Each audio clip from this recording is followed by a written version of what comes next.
নৌবাহিনীর প্রশিক্ষিত চৌকস ক্যাডেটরা সুনীল অর্থনীতিতে অবদান রাখার মাধ্যমে দেশের আর্থসামাজিক উন্নয়নে নতুন দ্বার উন্মোচন করবে বলে মন্তব্য করেছেন মৎস্য ও প্রাণী সম্পদ মন্ত্রণালয়ের উপদেষ্টা ফরিদা আক্তার।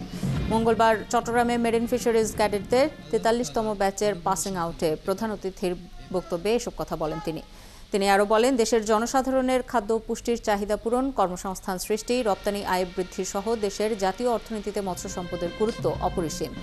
এই একাডেমি থেকে পাশ করে ক্যাডেটরা গভীর সমুদ্রগামী ফিশিং ভেসেল পরিচালনা করে মূল্যবান মৎস্য সম্পদ আহরণের পাশাপাশি দক্ষতার সাথে দেশি বিদেশি বাণিজ্যিক জাহাজে কাজ করে দেশের অর্থনীতি সমৃদ্ধ করবে। এবছর ৪৩তম ব্যাচে ১২ জন নারী ক্যাডেট সহ মোট ১০৬ জন ক্যাডেট প্রি সি ট্রেনিং শেষ করেছে।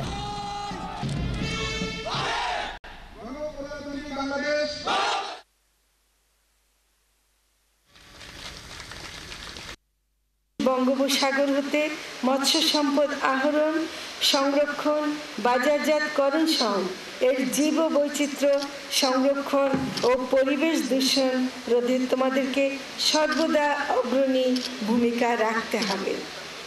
এছাড়া দেশি বিদেশি বিভিন্ন বাণিজ্যিক জাহাজে তোমরা যোগদান করে আমাদের অর্থনীতিকে সমৃদ্ধশালী করবে এবং একই সাথে জাতীয় সুনীল অর্থনীতির লক্ষ্যকে বাস্তবায়িত করবে।